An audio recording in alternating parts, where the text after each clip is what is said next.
wanna sing no. Oh yeah. Yeah. Told me get my act together. Now I got my act together. Yeah. Now I made it through the weather. Better days are gonna get better. I'm so happy the carbonite is gone. I'm moving on. I'm so happy that it's over now. The pain is gone. I'm putting on my shades to cover up my eyes. I'm jumping in my ride. I'm heading out tonight. I'm solo. I'm Han Solo. I'm Han Solo. Hey everybody, welcome back to Escape Reality Star Wars Talk. I'm your host Caleb. Hi, I'm Seth. I talk Star Wars with this man. Right, and we've taken a few weeks off. We took 2 weeks off, so we got a little bit of catching up to do. Yeah, there are a couple of reasons.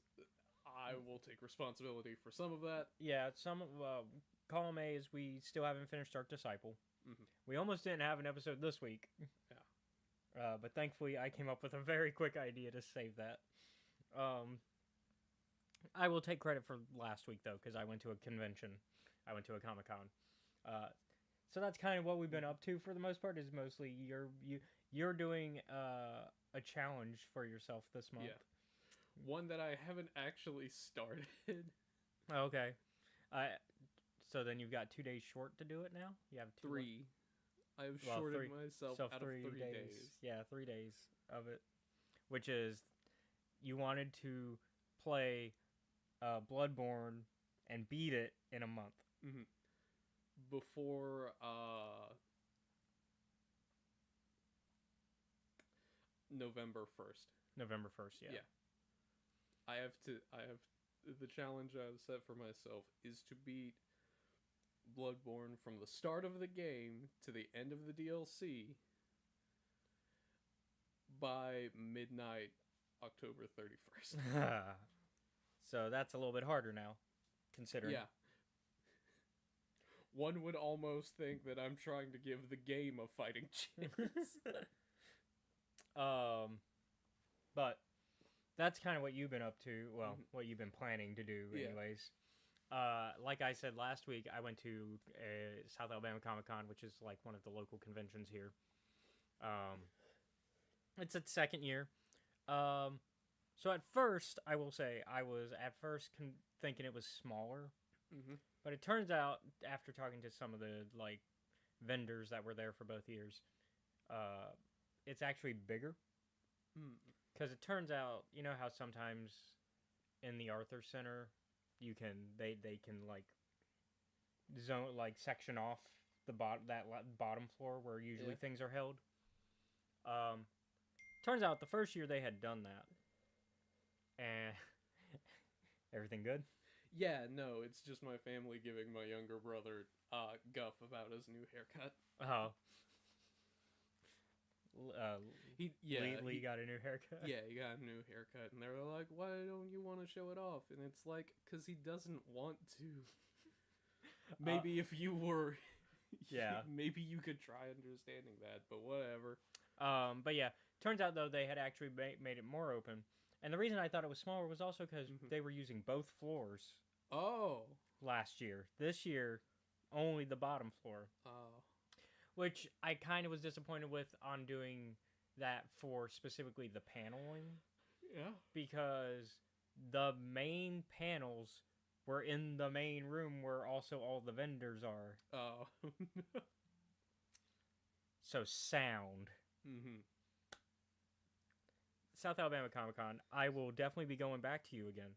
But that's my only suggestion is get the main auditorium again. Like you had the first year, because that was great for your main panels, because you have the acoustics and everything, and you're not having to have people who are sitting only 6 sections away from 6-7 rows away from the front going, I can't hear you, and you being on a mic and I still can't hear you. Yeah. So but it was good overall. I got to meet Daniel Logan, aka Young Boba Fett. I got my own bounty. And it was him signing the saga edition, the Skywalker Saga box set. So now I have 2 Excuse me. autographs one on second. that. Let me lower the fucking notification bullshit on my phone. But yeah, now I got 2 autographs on that instead of just 1. Well, I technically got 3 because Matthew Wood decided to sign it twice. Which Daniel Logan was like, should I also sign it twice? I was like, I need room for everybody else.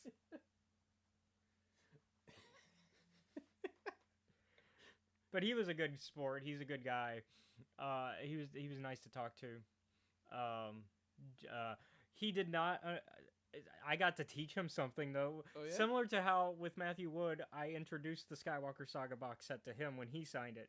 When I got to meet Daniel Logan, he had already known about it, but he didn't know that season 6 of the Clone Wars was on Netflix first. Really? Because that was when the Disney buyout and all that happened.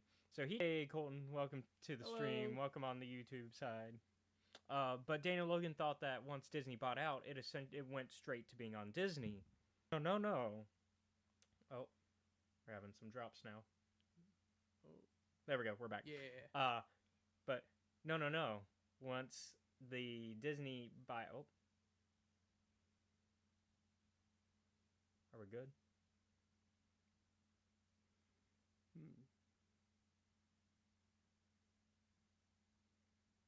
We're having a little bit of fight here with the internet. Yeah, just a small one. Just work with us. I'm sorry, y'all.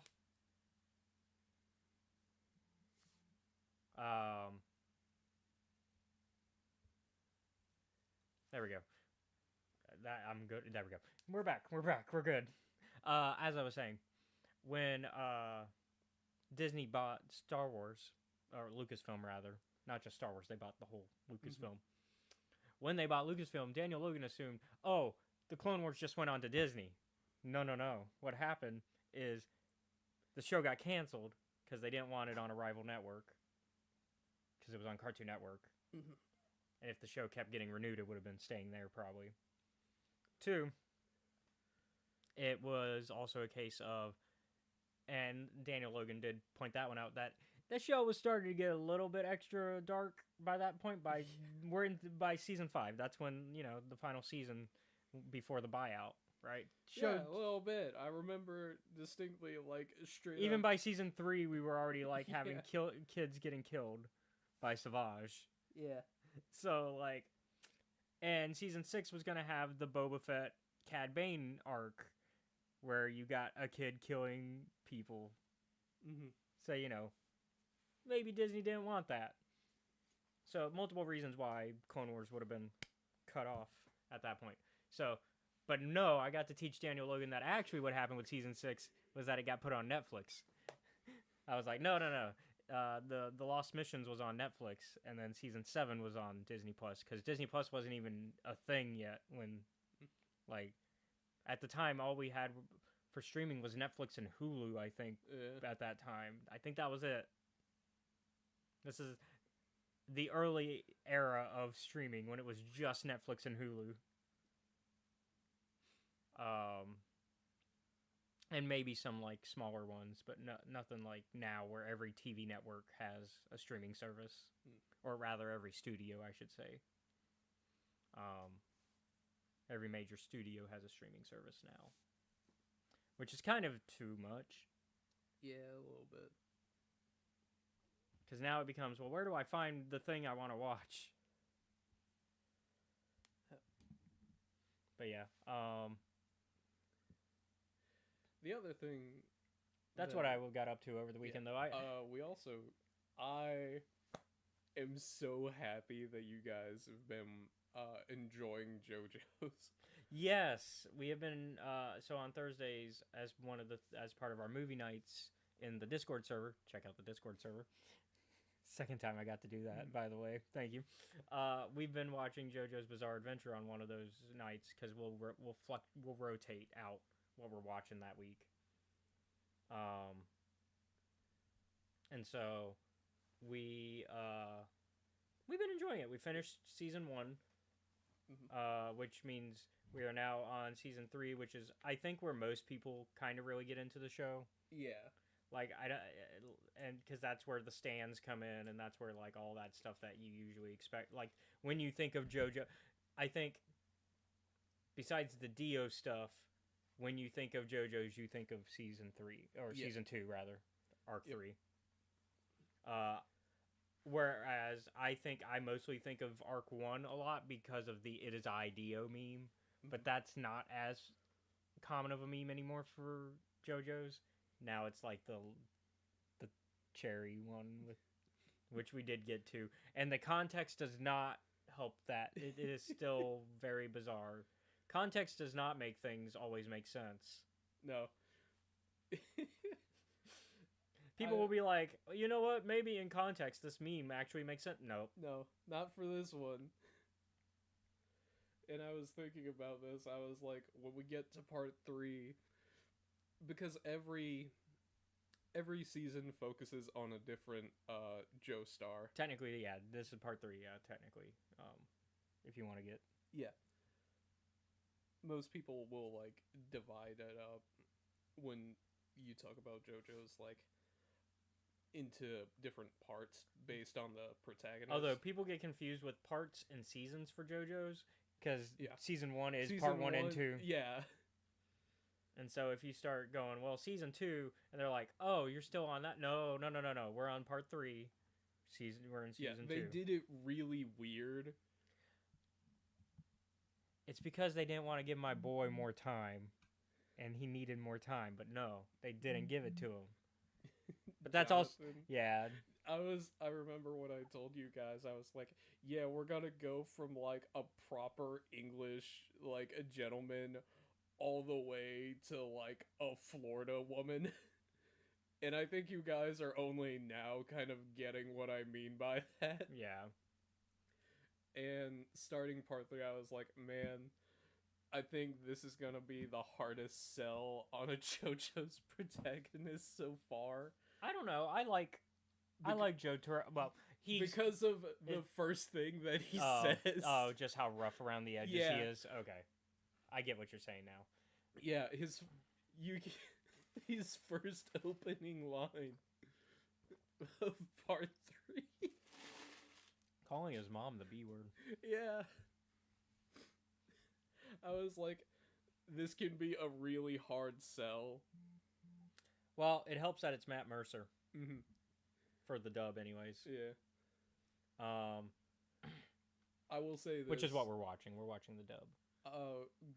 A fun thing to go back and do is to watch the, like, use of English in JoJo's in the Japanese dub. Because it's fucking great. Oh, is it one of those shows where they use English to kind of, like, as a way of, like, slang, essentially, for a character? Okay.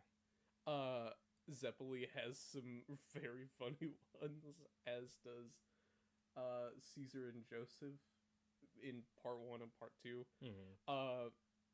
And in part 3, Joseph continues with it, which is where a lot of the, like, oh no's and oh my gods are. I like Joseph, though. I like old Joseph better, though. I think, like... Or as I dubbed him, Dilf Joseph, because let's be honest, he looks a little bit Dilfy. And he's in his 50s. But he looked... What was it I said he looked like? I said he looked like somebody in particular. I can't remember now. We were watching, I'm like, man, he looks like this character. Yeah. Poor Polnareff. He gets it so bad. But yeah, that's what we've been up to over the time that you guys have not been able to see us. We are working on Dark Disciple, I think. I'll get it done. Did you at least start it? No. Okay. I will have it done by next Saturday. Okay, good. Because we do have another Saturday, another week this month that we will be taking off because I'm doing the Halloween movie marathon that I do every year. But that's not for a couple weeks. So next week we should be good for Dark Disciple. We returned to Grim Hollow, but that you're not going to be able to get that right now. Yeah, I got to edit it a little bit. I'll just say this: Boone is very tired because like the group has not had a chance to rest since the end of the last arc. And then I put up something that could have fucked y'all over even harder with that one. Yeah. Because when when you were like, oh yeah, these things can do life drain. Mm-hmm. I'm like, Boone. That's why you. Is it because you knew that they do life drain? Is that why you asked me if Boone knew that? No, I was just like, well, he's a ranger. Undead are his favorite enemies. He's also been monster hunting for a couple of years now. Okay. And I figured... I didn't know if that was a case of you having knowledge and you going, would my character have that knowledge already? Or you actually trying to get that knowledge out of me? And so it was the latter. It's the latter. Okay. But yeah, that was interesting. Y'all got really lucky with those checks, though. Yeah. I love the reaction I gave for each time, but we'll leave that for the audience to find out when the episode airs. The best part is, right, Boone is the only one running around. Everyone else is just... Yep. Yeah. Well, let's get into some Star Wars news, though. Oh, come on. You didn't want it. Are you saving the answer to the question I asked you? Oh, yeah, we should... You're right. So there was a question you asked me this week, and it was... There was no response to this. You didn't say a damn thing. Because I wanted to save it for today. Because as soon as I read it, I was like, oh, this is a podcast question. Mm-hmm. This isn't a... So you said, are there any Star Wars characters that I remind you of, canon or otherwise? Mm-hmm. I think this should go both ways. I think you need to answer as well for this to be entertaining. I'll give you a chance to think about it while I give my answer and kind of maybe try to explain. Grief Karga from The Mandalorian. Okay. Carl Weathers' character. It took me a second to remember who that is, but all right, I'll take it. And the reason I'm thinking is it kind of fits your like rogue-ish type, your rangers rogue type characters, right? That you like to be. You're more ranger than rogue, but you lean into the rogue like, and it's in that smuggler bounty hunter side that I think you would prefer to be in of Star Wars. You're less force. You don't really care about the force stuff as much. You do find it interesting, but not to the same level as anybody else would. Yeah.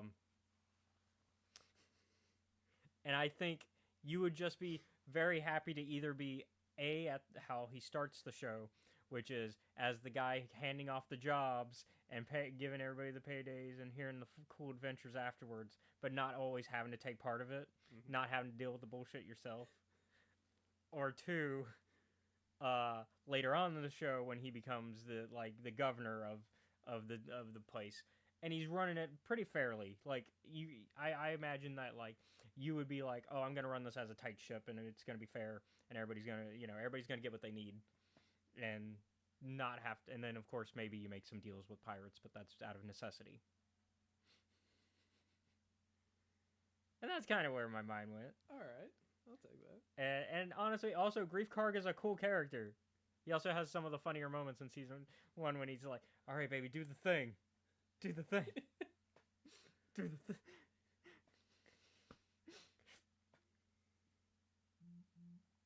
You need a little bit longer. Yeah, I didn't have a week to think about this. It wasn't quite a week.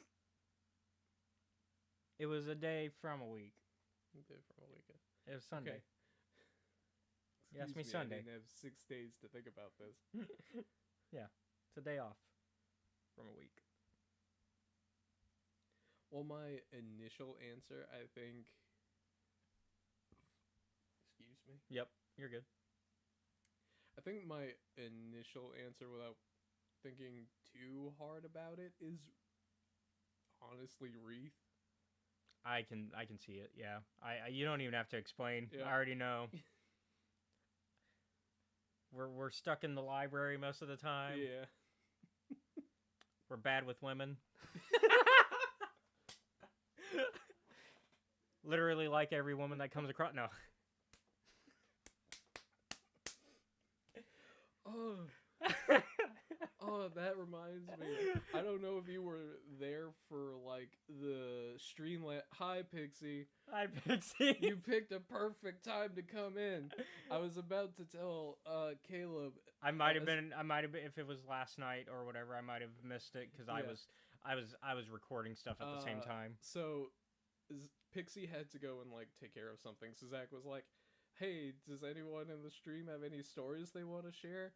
I was like, I think you said dark secrets, but I was like, well, I don't have a dark secret, but I do have a story called Seth didn't understand how to gently reject people when he was 16.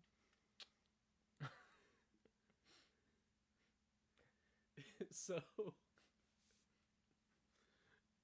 I'm not sure I should share this story again. Nothing crazy happens in it. It's just you just had not people skills yet. Yeah, I lacked people skills even more so then. Yeah. I mean, that's part of being a teenager, though, is kind of learning that stuff and learning how to talk to other people, especially relationships. Mm-hmm. So I guess I'll share that since I've brought this upon myself. Sophomore year of high school, right? There was a girl that she would always look at me funny. Oh my god. Yeah. And I was like, I don't know why she looks at me that way at all. Oh, yeah. And I didn't feel anything about her. One of the people on YouTube just went, "Don't worry, I do too. I don't like people at all." And as I was like going about my day one day, she comes up and she's like, "Hey, I like you." Like, she goes and she confesses, and I'm like, "Oh, yeah, no." With the grace and subtlety of a sledgehammer, just, yeah, no. I believe the exact words are, "I find you unattractive and your presence is not as pleasant as you assume." And I'm like, looking back on it. So you didn't quite say annoying. In fact, you probably said something worse than annoying. I was like, I did not have to do that.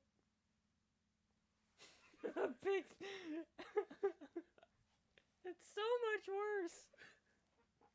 I was like, thinking about it, I'm like, damn, what the fuck, man? But once again, as a teenager, Yeah. I think everybody at some point has had something like that where they just were too blunt because they didn't understand the necessary to sometimes you need to cushion the things you say. And there's, you don't have to go easy on them necessarily, but cushion it. Yeah, that poor girl didn't get any of that. No. Just, hope they're okay now. I don't know. Hopefully things are working out for them. Maybe. But yeah. Do you want to get into news now? Yeah. Let's get into Star Wars news, because we do have a few things. Not as much as you would think with us being gone for 3 weeks, 2 weeks. That well, poor girl if probably... she's still looking back 10 years later, maybe she should get over it. And there's the harsh Seth coming back. She probably is lonely. If you with had cats. a decade to get over your problems. To be fair, I think being... to be fair, sometimes I do think back on high school stuff still, just because there are certain moments in your life that kind of stick with you, even if you've had time. But yeah, let's get into news. We've got a set photo that we haven't talked about because we've been gone, from the Starfighter movie with Ryan Gosling. He's out on the water with his co-star. Last time we saw them, they were in black and white in front of a speeder. Same too. Too. This one looks more Beach Boy than Rebel Without a Cause. I'm getting pirate. I'm getting pirate, personally. But like Pirates of the Caribbean pirate, so like a little bit rock starry pirate, not dirty. But more than likely, it's probably they crashed the ship somewhere on a ocean planet, probably. God, those are always rough. Yeah.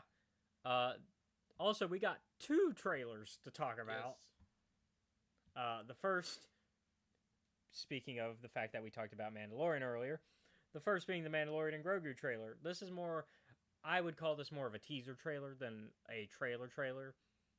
But I will get your opinion once we watch it. We're going to watch it together. Oh, there we go. Yeah, I had us turned down way too much. Check. There we go. Hello. Thank you, Pep. Always good always good to have him here for our sound. Sometimes he'll catch that sound and he'll be like, "Hey, you're quiet." Yeah, I can't hide behind the mic anymore. They took that ability away from me. Yeah, that's actually why we stopped using the studio, was so you would stop doing that. But no, we're gonna go ahead and watch the Mandalorian and Grogu trailer together. Once again, I dub it more of a teaser than a trailer, but all right. I haven't seen this before, so yeah, this will be new for you. Oh, hold on. Speaking of sound problems, I did not adjust to have the. There we go.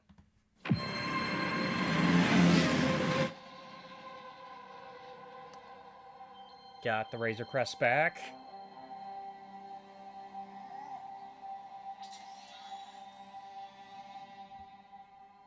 I like seeing Grogu using the bounty hunting stuff. Mm-hmm. Sigourney. The real reason we're going to watch this movie, right? It's not for Mando or Grogu. It's for Sigourney Weaver.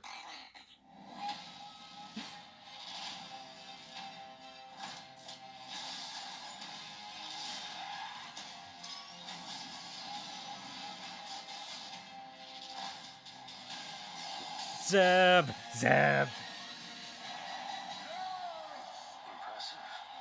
And maybe Rada the Hutt?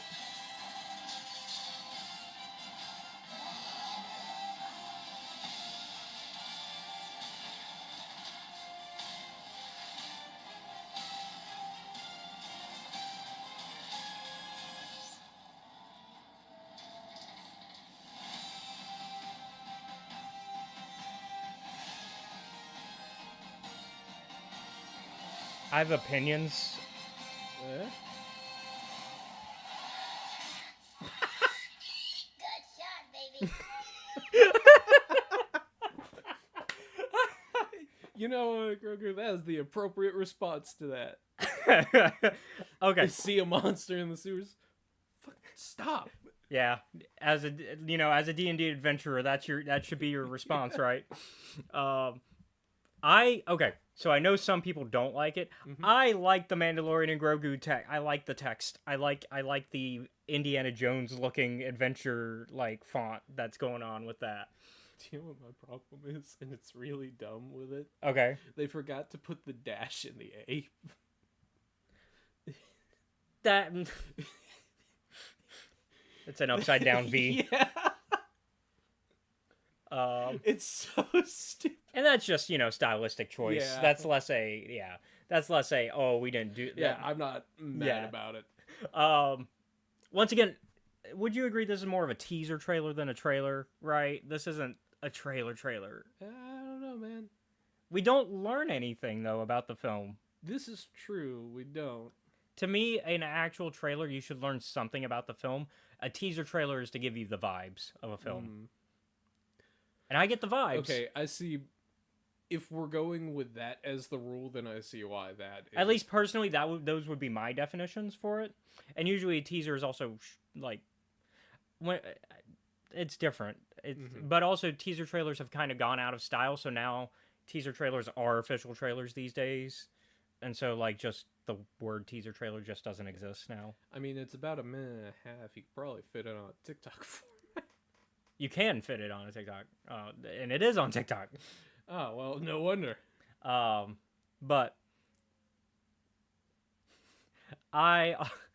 What do you mean that's me? They're saying I'm mean. I didn't do anything.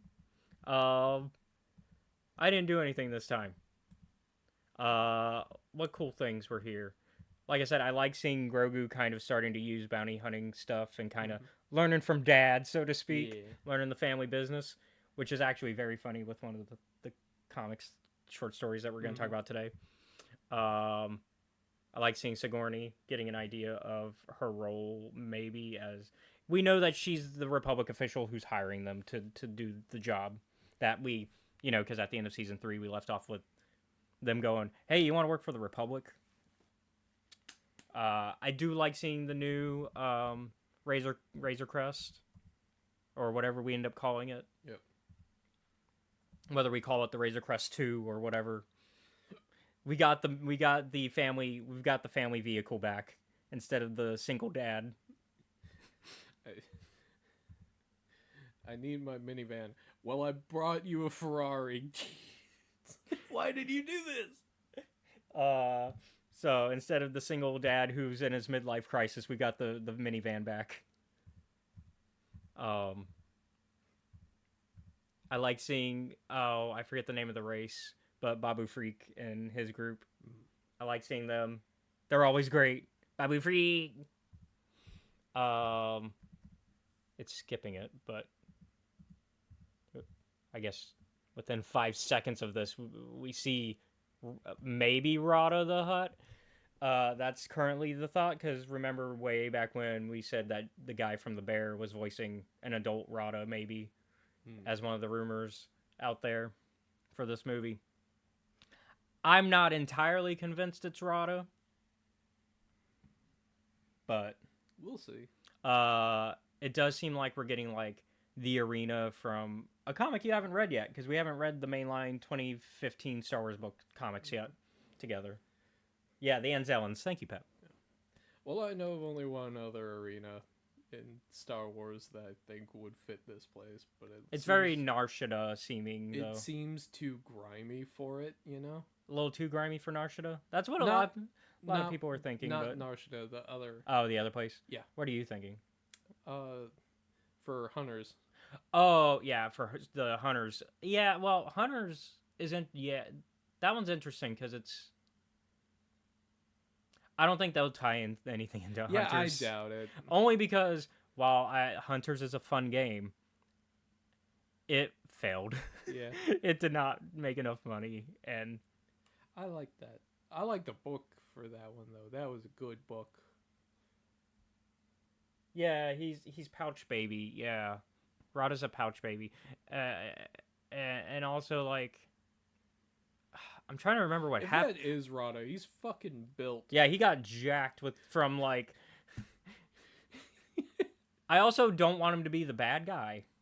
I don't in think any way. that he is. I want him to be a good guy. Because Rada is not a... I feel like after Jabba, I think the Hutt culture would change. Yeah, on account of almost all of them. Well, I think... Then again, it's been with Rada being like... years. Well... Since the Great Hutt. Not... Well, no. After Jabba, it's only been like four. Sorry. He did get a lot of them killed, though. Yeah. Not much time has passed since Jabba dying. But yeah. Oh, you were talking about Vader killing the other Hutts. Yes. So, yeah. Yeah. So I think Hutt culture would change there. Also because of Book of Boba Fett and how Tatooine has evolved too, to not really be around the Hutts, culturally speaking. What other cool things can we pull from this? That's about it, really. You get your little fun get away from me from Grogu with. But yeah, so that's the first trailer that we missed in our 2-week absence. The other one, I think this is the one you're more excited for. It's your visions. Yes. You know how I have those sometimes.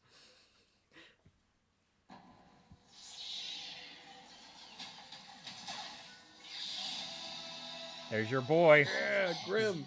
Grim is back.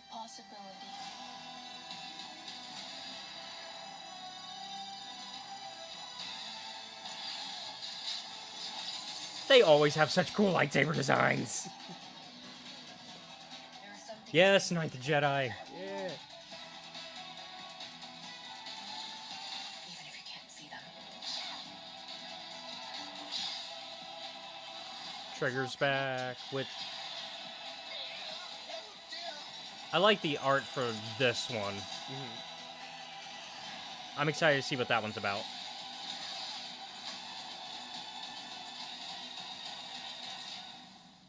Try not to die. Simple, right? Let's go! I have- In the force and its energy, which binds all living things. I have a good question for you, and I'm curious what you would answer for this. There is no balance without the light and the dark. Show me the way. フォースと共にあらんことを Oh, man.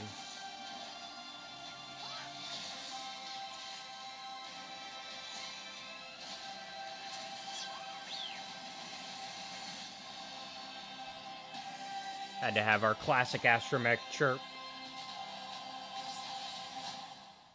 Okay. Yeah. So, for the dual sequel, do you think it's gonna be following after the novel?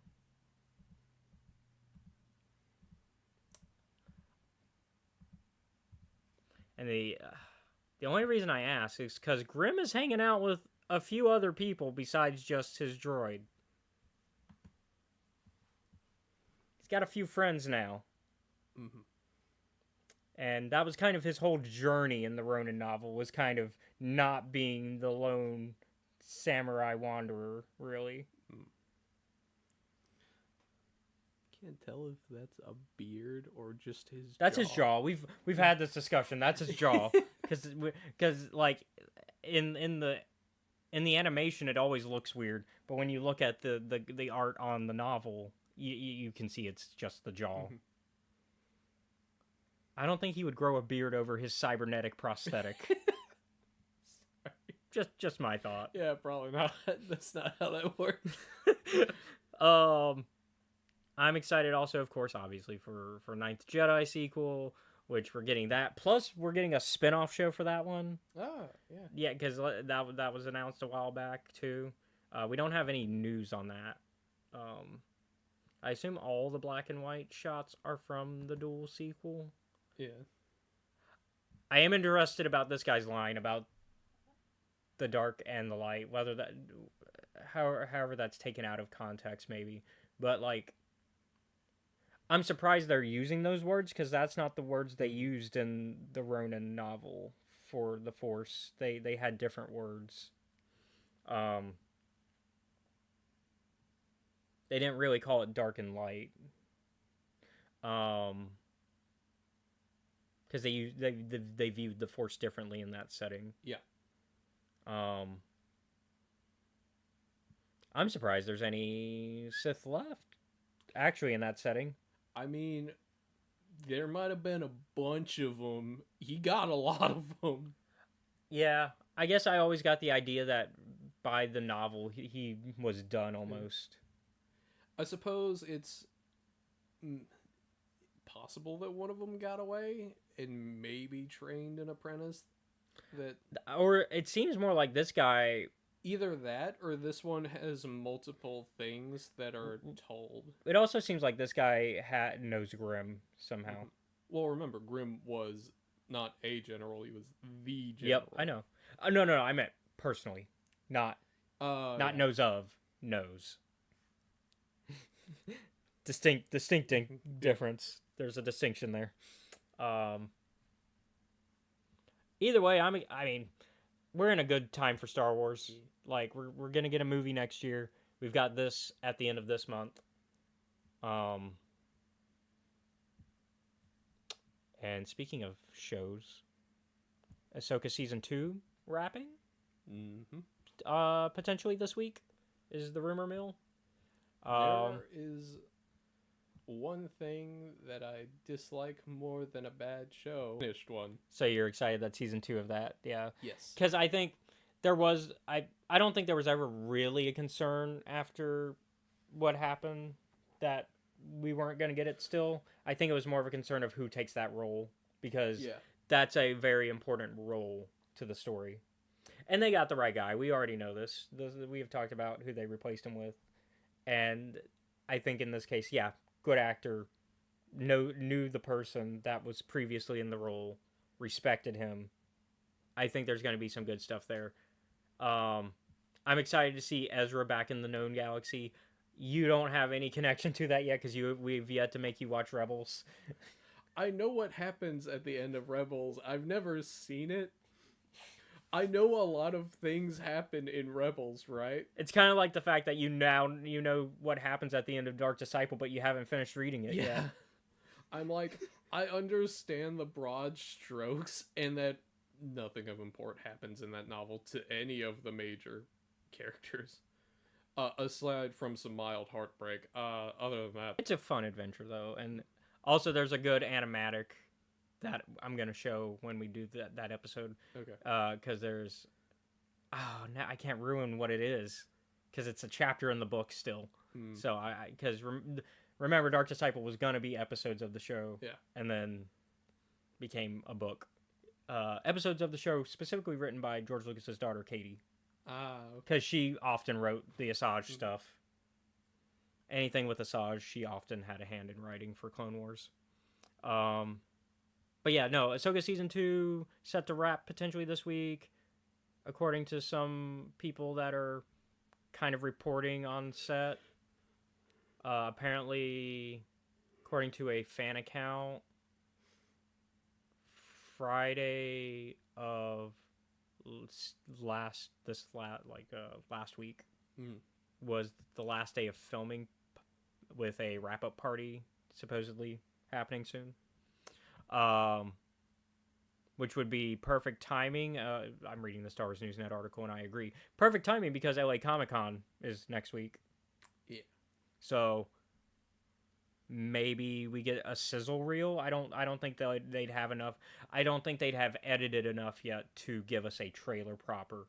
Like because while yes everything is filmed, you still have to go in and digitally add things and edit and all that stuff. Now that they've finished filming it, and that still takes another couple months on top of filming. So that means. With that, we could probably expect Season 2 to come out. Do we have an actual date yet? If not, I want to make a guess.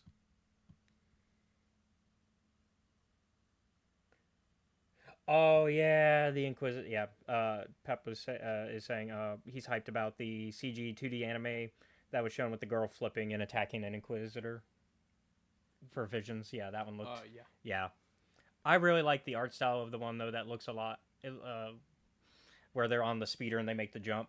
It looks a lot like something that would have came from like it's almost like a Howl's Moving Castle, Spirited Away, that type of art style. I really like that. But yeah, let's see. Do we have a set date for Ahsoka Season 2 yet? I don't think so. Okay, yeah, same animator as Lop and Ochi, the bunny one. Okay. Yep. Ocho, sorry. Man. Yeah, that one was sad. No, well, yeah. That's not what I was... Have we really been doing this that long? We've been doing it since December 2020, I want to say. God. 5 years. Because I think that's when Season 1 came out, because our first episode was Season 1, and the Visions novel was the next episode, with the Ronin novel. No, so we do not have an Ahsoka Season 2 release date yet, so if we take editing time in, we know it's going to be next year. There's no way it's going to be this year, because they need editing and special effects time. Probably the February March release. I'd have to see if because sometimes they'll I don't. They don't do it for Disney Plus, but like for movies they'll slot things and go, we're gonna put a movie here in this date I was just in case we're gonna release something. I was thinking if like Okay. Are we? Okay. Are we? Okay. We're back up. We're having some frames, but we're back up.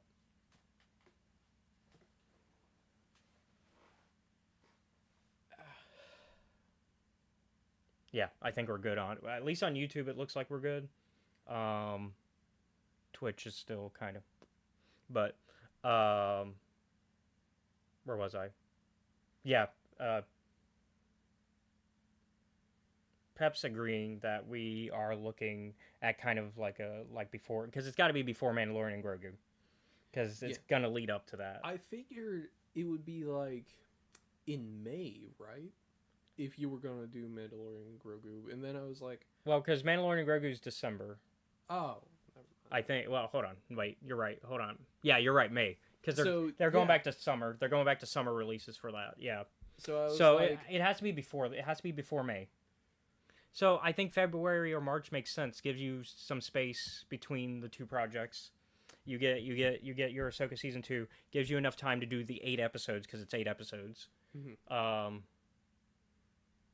And so you get 8 episodes. That comes out to 2 months, 2.5 months of watching, and that drops you with like maybe a month before Mandalorian and Grogu. Because that is the other thing that they're trying to avoid lately is the whole why we don't get as many shows right now. Yeah, Man Grogu is Star Wars Day. Yeah. Mhm. So that's going to be Star Wars Day. It comes out, yeah. So, yeah, May. And so I think you avoid that issue by having it a few months earlier. And I think, like, because they like to have a February release for a TV show on Disney Plus, whether that's a Marvel or a Star Wars project. Usually one of their big title shows are in February on Disney Plus, and then they try to do a October-November one. So that's usually the pattern. And they've also slowed down their releases because that was becoming a problem. They did it more for Marvel than for Star Wars. But they realized, hey, we're dropping too many things too fast. Yeah. And so they needed that buffer. And so I think a buffer like that would be good, even if you're trying to watch something from the TV to the silver screen. But that's it for news. Either way, all of this is exciting. Yeah, I mean, we're getting stuff about Starfighter. We're getting stuff about, which that's filming.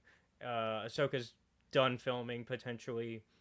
Mandalorian and Grogu, we're getting trailer, which this is about the time to get a trailer for a movie coming out in May. You want to give it about, 6 months, six or so months. And then, of course, Visions is coming out, like, at the end of this month. So we're getting fed as Star Wars fans. That's gonna bring us into today's topic. Do you have the? Yeah, you have the book all the way over there. Here with my long ass arm. Age of Republic, which is kind of an early attempt at them doing an anthology series, because this was not long after Marvel got the comic license back. After once the canon reset happened. And so I like what they did here, because the idea is we get Age of Republic, and then we got Age of Rebellion, which will be whenever we get to the original trilogy era. In 3, we'll see you there in 5 years at this point. And then Age of Resistance, which will probably take us a decade to get to.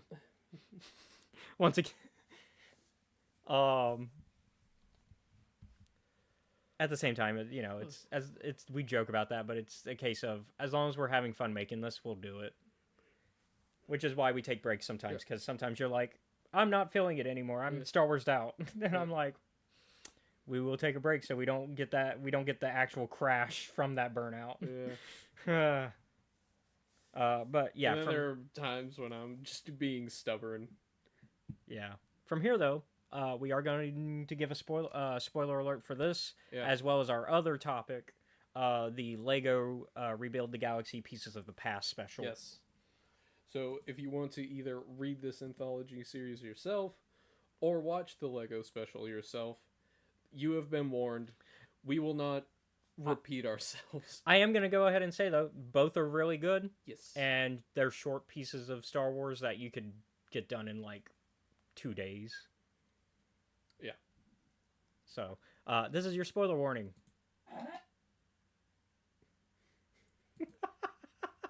Well, sometimes they will play. Let's see. Hold on. Let me see if I hit it again. One more time.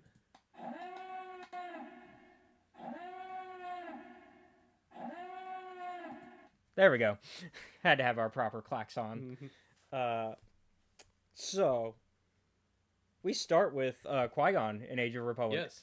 Because we're gonna basically go. I think they're in this copy put in. I think they're chronologically placed in this copy. I can't remember. They are not. They are not. Okay. I watched them chronologically because there's a group of YouTubers out there. A little bit of a shout out to Star Wars Audio Comics. They do exactly that. They do audio comics. And they've done the Age of Republic series. And so that was how since you had my copy, I rewatched that and watched them do it. And it was they thankfully in their playlist put it in chronological order. They actually separate the special issue into the 3 different videos because it's Mace Windu, Asajj, and then the 501st and Jar Jar. Yeah. For the special. Yes. So we'll talk chronologically. We'll start with Qui-Gon, who I like. Man, I always love going to Qui-Gon. Yeah. So in this adventure, he and Obi-Wan we are caught right in the middle at the start of it, where they are defending this tree culture, essentially. Yeah. Basically, the Lorax, if it was a planet. Yeah. No. But yeah, and they're being invaded by. She calls him the Iron, or the metal. The metal. What was it? The Metal Clans or whatever. Yes. Yeah. The leader. They're protecting the leader of the Tree Clan. And basically, the Metal Clan want to cut down the trees, but because of how the culture works on that planet, they actually have to get her permission or kill her. Yeah. Which, I guess if she's dead. And so Qui-Gon goes, hey, you know what's a better idea? Let's just bring you to Coruscant, because then they can't kill you or get your permission. Yeah. Which she hates. She hates it. She's like anything metal. She's like, why did you bring me to this awful metal city planet? And Qui-Gon's like, because it will protect you. And she's like, man, I heard Jedi were warriors. You kind of suck. Yeah. You're a coward. There's a word Pixie and Zach would use. I'm not going to describe what this woman thinks of the Jedi are. I almost said it, I think. Yeah. I was like, but I don't know if I should say that yet. Yeah, I mean, while it is an hour in, I'm not confident enough. Yeah. And so basically Obi-Wan of course does the report because Obi-Wan is the wreath of this era of Star Wars. He's by the book. Yeah.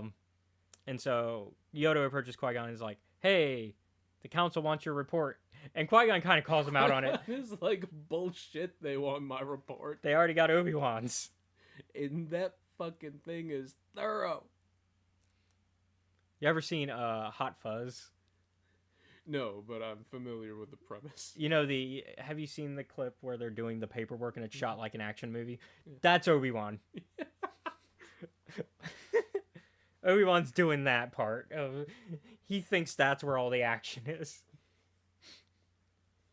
No, that's not true. Young Obi-Wan also likes actually going out in the field because we have a whole book about that. Yeah. The Padawan book's about that. I mean that one where Qui-Gon oversleeps? Like the plot of a fucking Home Alone movie?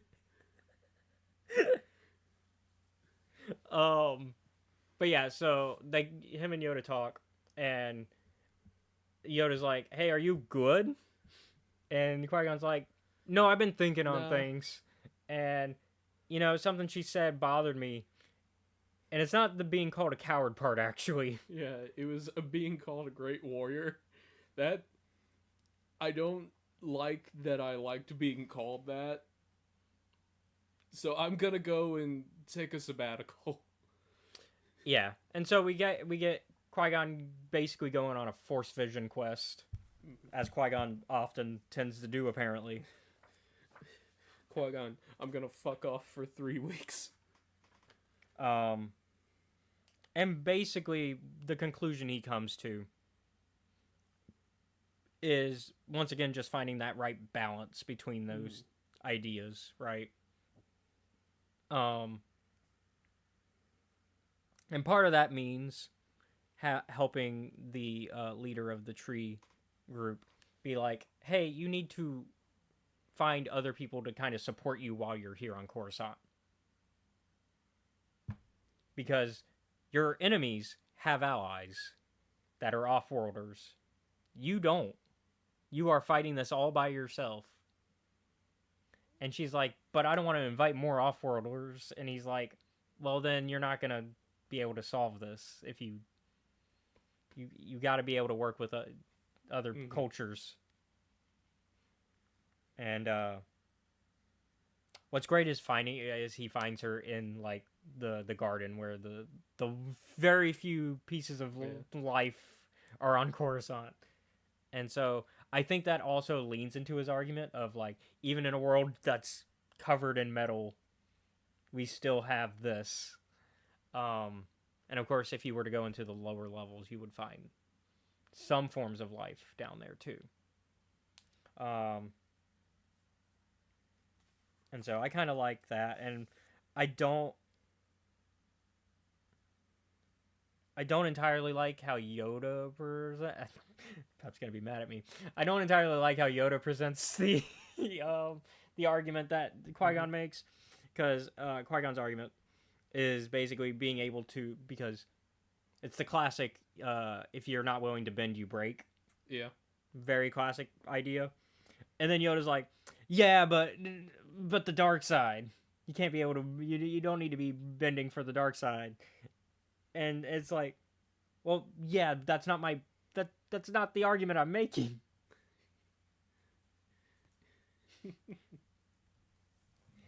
Like, I get that Yoda's like, hey, not in everything, right? But like, Qui-Gon wasn't making an argument for that. You're not gonna touch those steroids, are you, Qui-Gon? And it's like, no, I told her to take some Tylenol.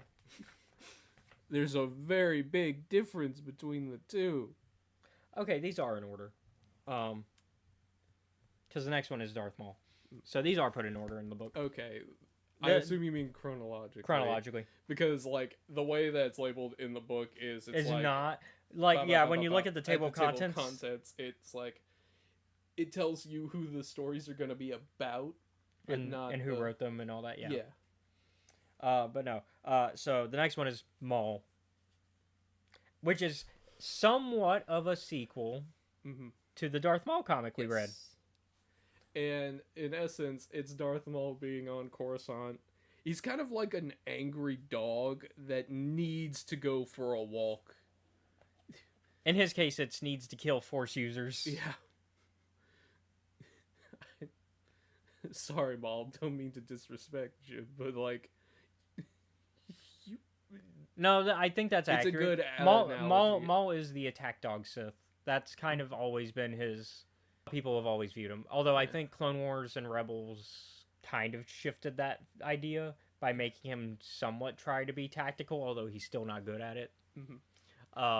He would be good if he thought, like, one more... Hold on, we got another. There we go. Yeah. He would be good if he thought, like, one more step ahead. Yeah. He doesn't. Not always, anyways. I think that I like this one because I like the continuation of the Maul comic, I think it's a great Maul comic. and it's because he works like the guy he's after is who he's working with.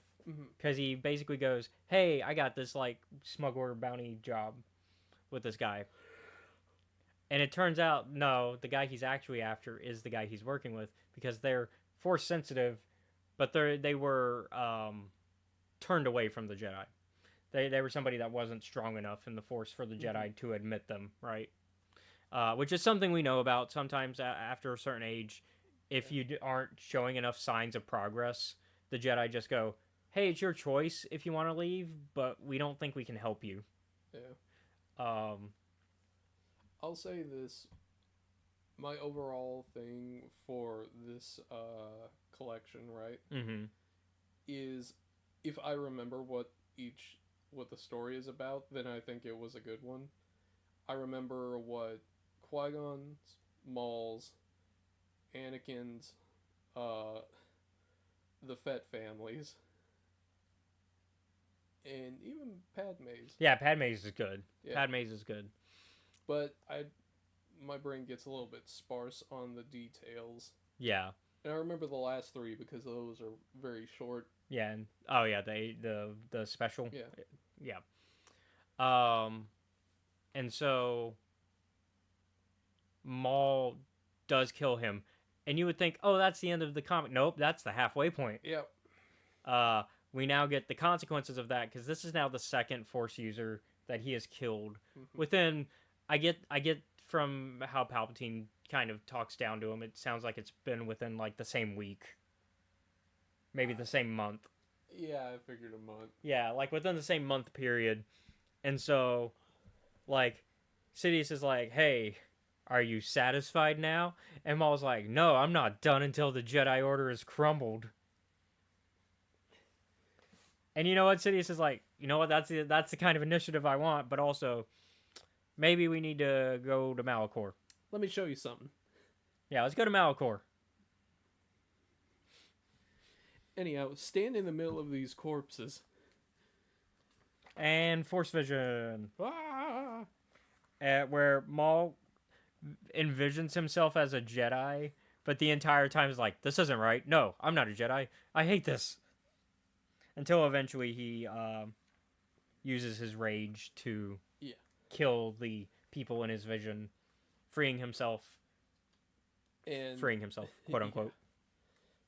I do like the very end panel of the vision. Oh, where Sidious is just hovering over. No, not that one. Oh, the vision. Stop. Yeah, That yeah. one right oh, there. yeah, where he's surrounded by the Jedi. that is a fortunately this is not a real moment because like fuck. Yeah. I mean, but this is also Malachor, which I assume is kind of become a... I think it's become a nexus at this point, a Force nexus. Because of the event that we don't know. We don't know what happened there yet. That is still something that nothing has given us the answer to. Looks like Pompeii happened, but you know. Right, but the how. Yeah. The how it happened. We don't have that yet. Which kind of... I get, like... Because it was introduced... That version of Malachor, because, of course, you and I know Knights of the Republic too. We've had enough times where I went on my rant about how people don't understand Kreia, and the people who think they do agree with her, and they're wrong. And think they are enlightened, when in reality you're just agreeing with the most awful take on how the Force works.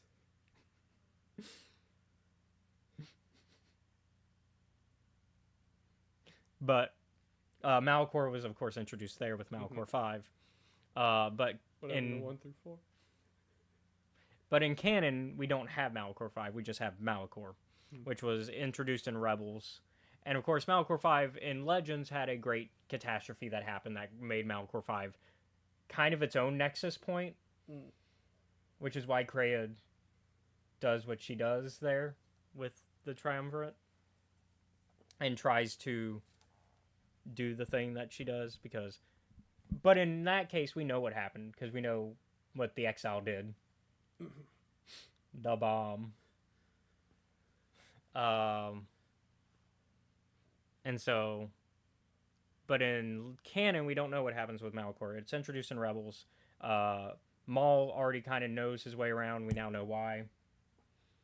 Because Sidious is like, let's go on a school vacation, on a little school field trip.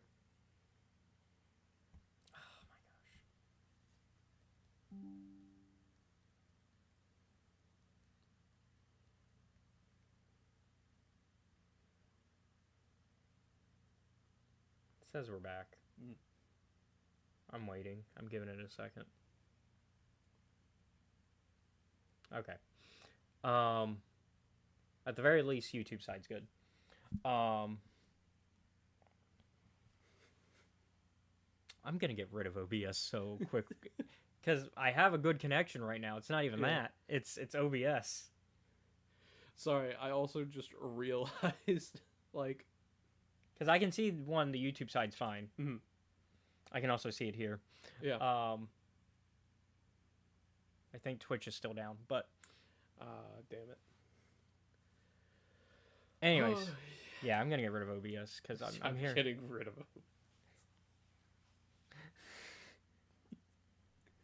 it. Oh yeah. I've been told that there are better programs. And if this is how OBS is gonna keep treating me. So as I was saying, Malachor.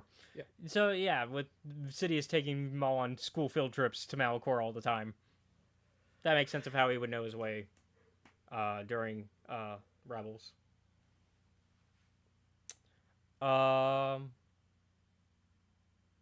You want to jump to the Obi-Wan one? Because that's really it. That's really all my thoughts on the Maul one. It's just Maul continuing. Let's speedrun. Yeah, a bit. Yeah. Let's speedrun a little bit. I forgot what Obi-Wan's deal was with his until I saw one of the pages. Oh yeah, it's he goes on that mission, right? Yeah. You want to kind of give me the quick recap of that one for me? In essence, Obi-Wan is once again struggling with his teacher-student relationship with Anakin. On account of how Obi-Wan is like, what am I doing here? I don't actually even know if I can teach this kid. I basically got a battlefield promotion. Man, I wish Qui-Gon was here. Yeah, so I could ask him. I wish Dad was here so I could ask him how to, like, help raise my little brother. Yeah. Because, like, to me, that has always been more akin to the relationship that Anakin and Obi-Wan have with each other.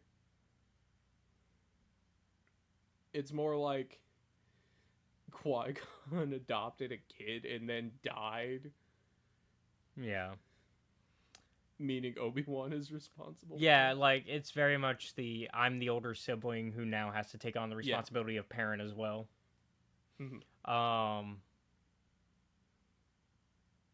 And so, and they go on a mission where Anakin gets caught up a little bit in some of the trouble. Obi-Wan manages, though, to save him. And this is after the Obi-Wan and Anakin comic, I think, timeline-wise. Mm-hmm.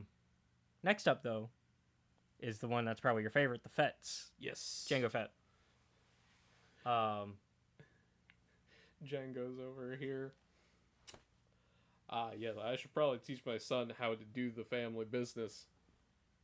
We also get a flashback to when Dooku hired him. Yeah. He's like, and Django's over here. Fuck do you want me for? He's like, because you're the best of the best. And he's like, yeah, shut up. Tell me the real reason. I'm like, fine. But I do like seeing the flashback. That does change things from Legends continuity, because in Legends, the reason that they hired Django is because it's the Bounty Hunter video game. It's basically there's a whole race to get a bounty to kill a Force user, Colt, and basically whoever wins the bounty was going to be deemed as the superior bounty hunter and the prototype for the clones. I see. But here it's more of just, oh, we just happen to know that you are the... And maybe there was maybe something like that happened, and just Django didn't know in this version of events, in the canon version. Because in Legends, they kind of know what's going on. They don't know fully. They don't know, obviously, oh, we're going to be a prototype for clones. But we know that we're being hired by this hooded guy who goes by Tyrannus. Whereas here, it's more of, I don't know who the fuck you are. Dooku, but I know who you are. Yeah. You have a reputation. And he's like, it's hard earned. And then of course we get Django in the present day time, Django and Boba teaming up with these 3 unknown bounty hunters to basically bring in this crime lord princess essentially back to her dad. And 2 of them betray them and try to kill Boba. They basically threaten Boba to kill. They threaten to kill him. Yeah. They're like, "Hey, Django, give us the bounty, or the kid gets it." Yeah. Funny enough, the kid jumps them. Yeah. Boba goes, about that, make sure you take all my weapons next time. Yep. Except there won't be a next time, because you're dead. It's a shame you won't get the chance to learn this lesson. And so he kills 2 out of the 3. Yeah, and as for the third one... He wasn't involved. Yeah, they weren't involved, but they were like, well, we can't let you go without some form of consequence. Because you didn't try to help us either. Yeah.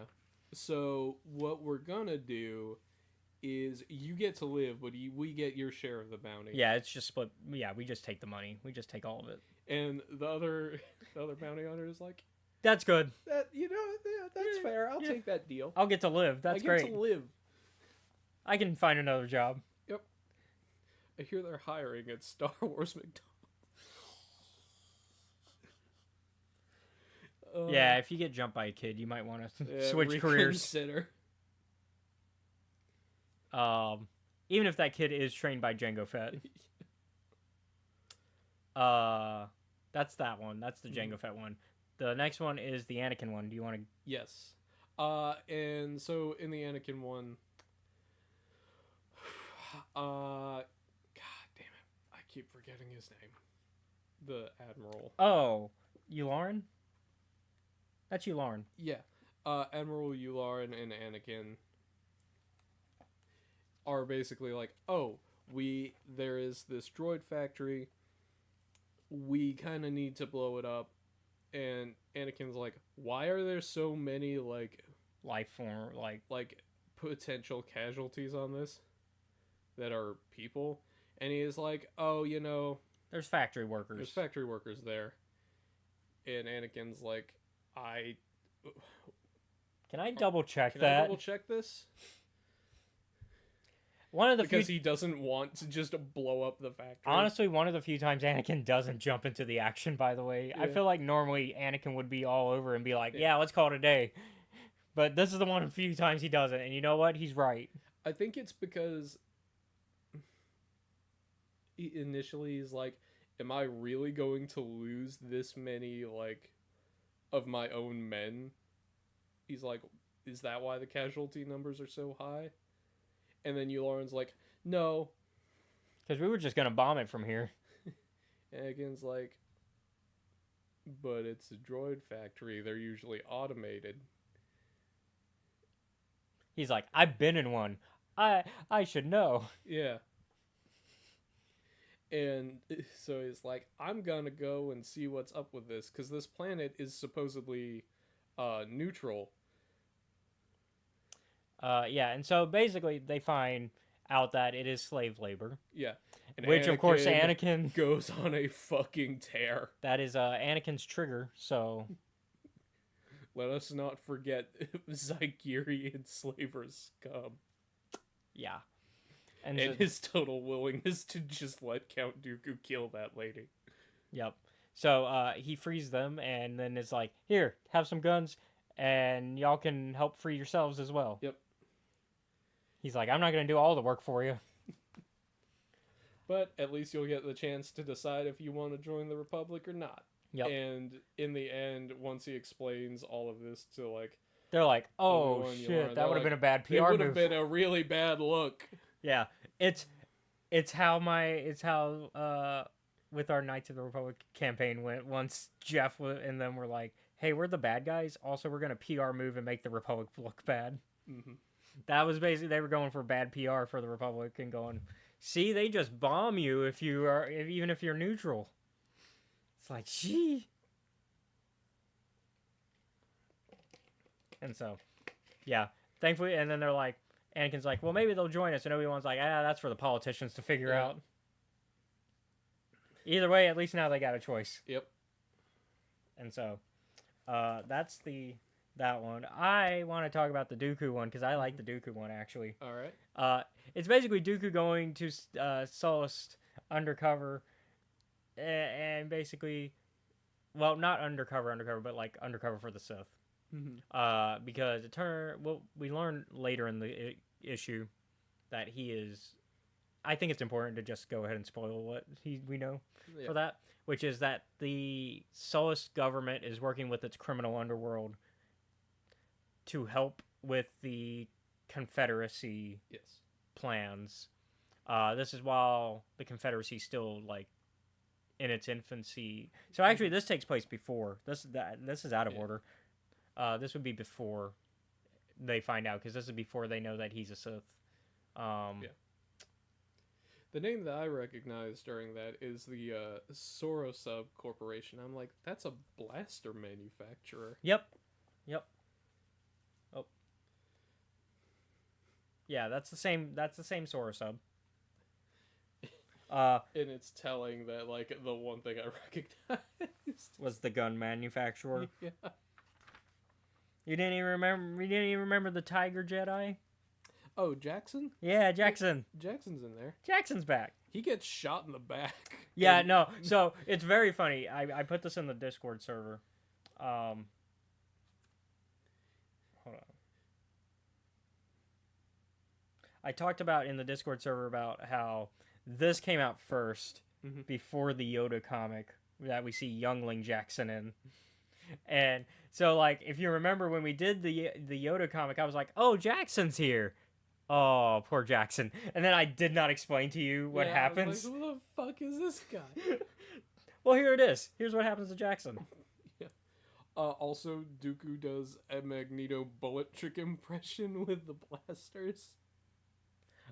So he goes, because he's trying to make a deal for the Confederacy, but meanwhile the Jedi have sent Jackson to investigate the very same criminal syndicate that Dooku's trying to work with. And so Dooku's like, hey, I feel bad because my son died and I was not there to defend him. Mm-hmm. Let Let an old man protect you as if you were my son. And Jackson's like, And I don't. And the worst part is, sure. And the worst part is, I don't know how much was truth of that versus just Dooku being manipulative. Because anytime he brings up Qui-Gon, it's hard to tell. Yeah. At least post, like, now that we know he's already working with Sidious, it's kind of hard to tell when he's... To me, like, with a lot of the Sith, there are moments where I'm like, that is the moment where I'm like, right there. Like, oh, where they're genuine. Yeah. For me, for Anakin, it is... Anything with Padme. The youngling slaughter during Order 66. Oh, okay. Oh, wait, I might have misunderstood what you mean by genuine then. I was going for, like, genuinely, there's their good part. No, well, like, they're in the Sith lifestyle now. Oh, okay. Gotcha. For Anakin, it is the youngling slaughter during Order 66. So the no turning back moment. Yeah. The moment where it's like, you're in it now. Yeah. And for me, for Dooku, it's once he kills Yaddle. Oh, so that's even before this. Yeah. He's already in. He's already in. Yeah. Because this is after that. Mm-hmm. At least I imagine it is. Yeah, I would think so. It has to. Well, no, it has to be because Qui-Gon's already dead. So. Yep. And he killed Yaddle like literally within right before the funeral for Qui-Gon. Mhm. And I'm thinking about it, right? I forgot what I was gonna say. God damn it. But yeah, so yeah, he does his little Magneto point the guns at the syndicate It's people. like, you're gonna work for me now, and they're like, upon further reconsideration, we've decided that our answer is yes. And then we get the Padme story next. Yeah. And for Padme's, it's like, I thought that she had killed that assassin. No, that she didn't. Yeah, it's so she's going to a separatist world to basically negotiate, and she brings along Dorme, Dorme and Mote. Yeah. I didn't even have to look at the names. I was looking at the comic, but I was not looking at their names, and I still managed to remember. I'm getting better. She needs her handmaids. I'm getting better at remembering which ones. But yeah, Dorme and Mote. And Mote gets shot immediately. Also, they lie to Anakin about where they're going. Yeah. Mote. God, Why'd we lie to the Jedi? And Dorme's like, oh, don't worry. That's the boyfriend. Yeah. And, like, Dorme is like... The fact that Dorme's just in on all the tea and is she's just like, look, I know it's messy, but we have to keep the secrets, because to be honest, Padme and Anakin are really, really bad liars. so it's up to us. So we have to keep it. And also, Obi-Wan might know, but I don't know if he knows. And so, yeah, so they go to this planet where they go to the entryway to this main city. Excuse me. And they get shot at immediately by a sniper. Turns out that this sniper had already killed the lead, well, shot at the leader, and does end up killing because they die on the operating table, essentially. And they manage to convince the city to let them in, so that way they can, one, avoid getting shot at still, because the sniper can't hit them from directly above them. And also because Mote needs to be fixed up. Yeah. So they manage to bring her in, patch her up, while the new leader, who was the vice leader before, is like, hey, my boss wouldn't have died if it wasn't for you and your stupid politics in this war. And Padme's like, look, I'm a good politician who does not care about this war. I actually am upset because he brings up the whole like politicians are scums and liars, and she's like, you're a politician too. Yeah. And she's also like, it's weird the fact that you're like emotional about this and not instantly seizing power. So I guess you're also a good politician. And eventually they come to an agreement of like helping each other out, and they manage to capture and arrest the sniper, who turns out to be like some assassin that's wanted. Yeah.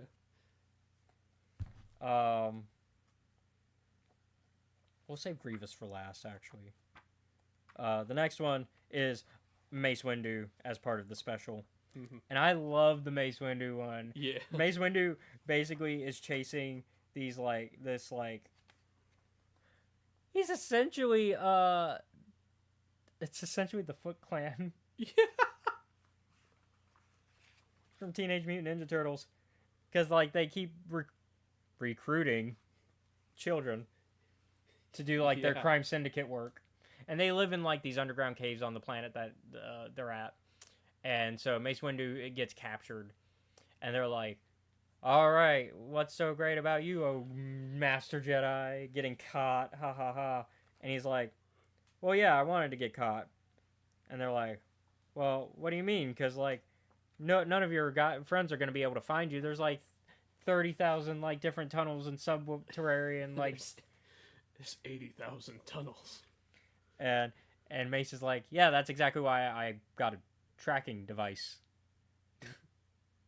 Yeah. And it's me. I'm Yep. the tracking device. Also looking at you, oldest child soldier. And so he then gets his lightsaber back, and fight ensues, kicks all of their asses. Mhm. And then the rest of the Jedi Council shows up, and he's like, I already did all the work. What took y'all so long? Yeah. Admittedly, the conversation between him and the aforementioned oldest child soldier basically goes like this. He's like, are you sure you want to, like, live this kind of life? And she's like, as opposed to the other one I was living before when I had nothing and was hungry and starving every day. Yeah, actually. We also get a really nice flashback of Mace building his lightsaber with Hu Yang, which is important to this because when he was captured, they broke his lightsaber apart. Oh, thank you.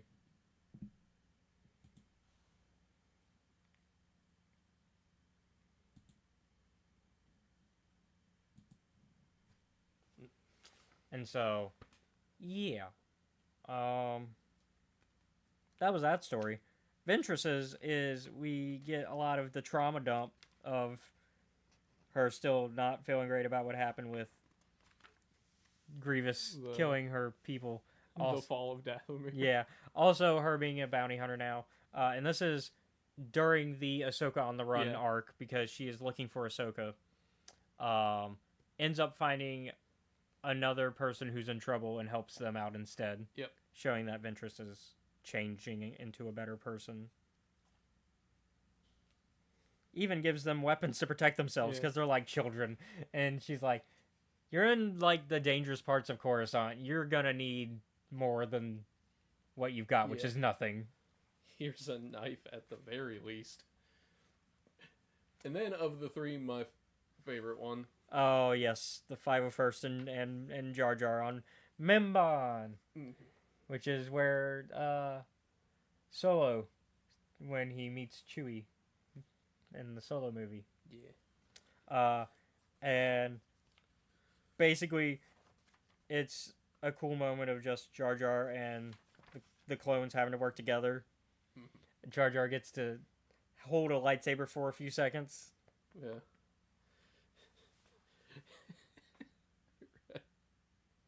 Right, was over because the Jedi that was there got shot and died.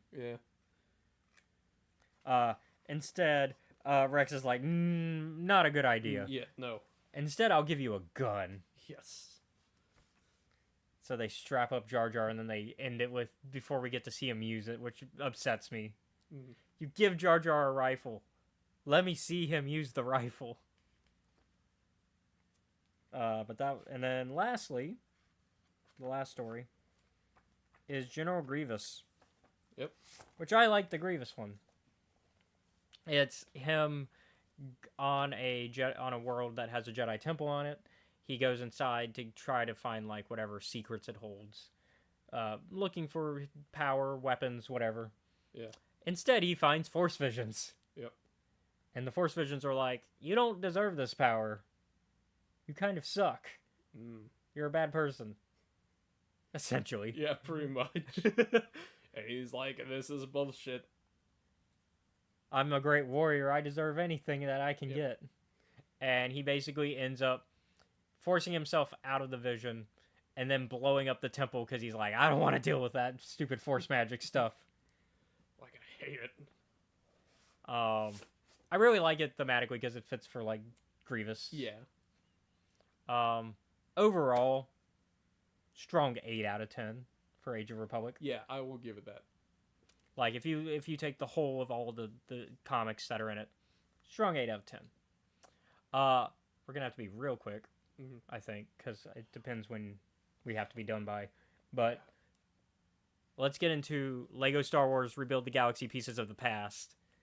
And we'll kind of just do an overall summary and talk about our favorite moments.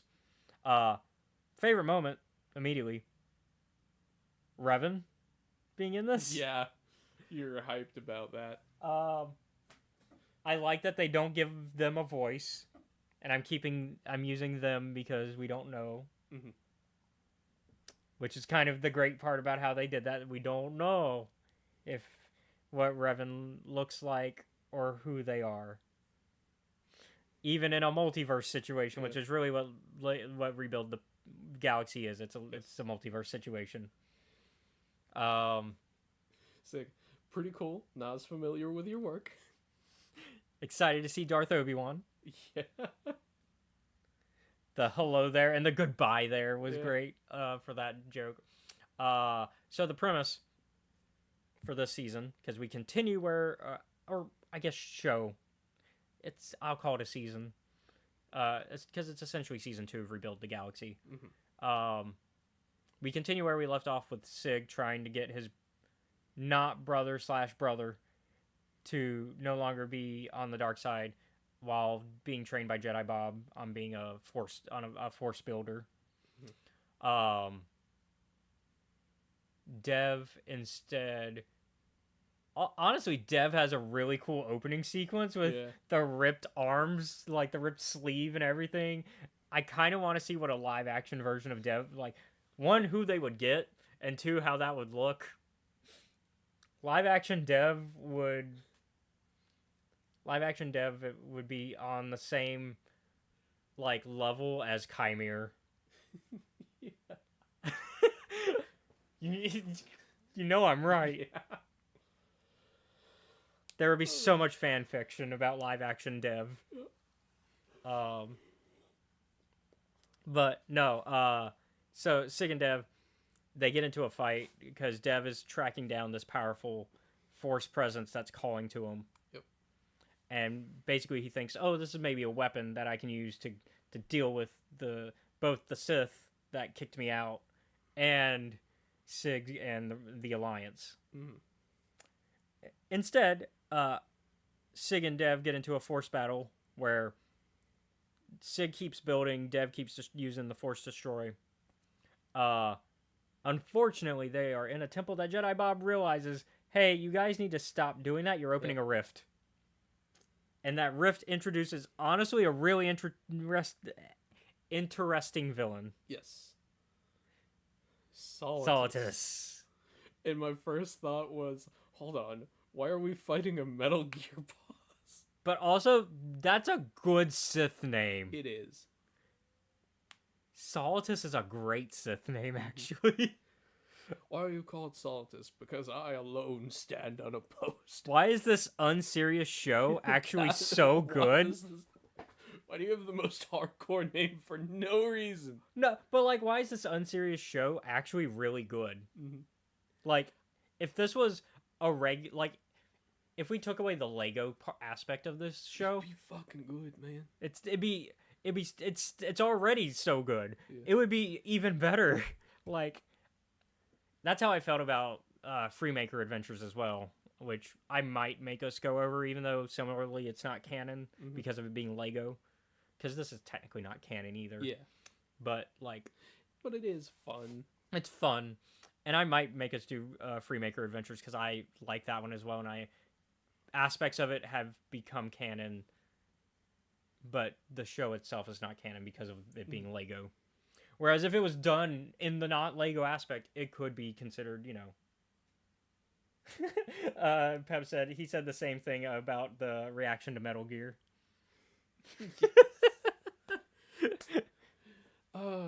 Let us never forget that Raiden dueled the President of the United States on top of the IRS. Yeah. But no, and so Solitus comes out, he's freed, throws Sig and Dev into, the Force Hold prison that he was put into. Mm-hmm. We learn that he's Jedi Bob's old master, because Jedi Bob keeps keeping secrets. Yep. Because, in the first season, it was, oh, actually, this is the second world that's existed. I was the reason that the first world got messed up. Mm-hmm. Sig you're the reason that the second world got messed up. Yeah. And now we learn that he threw his master into a prison. And Sig looks over at him, as his master's just shown up, and he's like, Jedi Bob, could you just quit keeping fucking secrets, man? I love the voice acting in this show. It is really good. Gaten Matarazzo, who plays Sig, who's also great in Stranger Things. He was already great for that. is so good as Sig in this. And of course, you got like actual voice actors doing like, because I would argue like Gaten's not really a voice actor; he's a live action actor who's become a voice actor. Whereas like he's surrounded though by actual voice actors, which is what makes the show really good. And then you have Dan Stevens, who I didn't even recognize as Solitus, who gives he gives almost a Tim Curry voice to him. Mm-hmm. It's that gravelly. And I looked it up because I was like, no way that's him, because we've already used Tim Curry in Star Wars. So I looked and it wasn't. I was like, oh, it's Dan Stevens. Why does this not sound like Dan Stevens? Why is this not British enough? But I really liked him as Solitus. And then, of course, Dev is also really good, and there's some really good emotional stuff with Dev throughout the show. Because I like Dev's arc. It's basically the Zuko arc. He gets the Zuko treatment, except it's we get that idea because in Star Wars we always get the idea of everybody's redeemable. Yeah.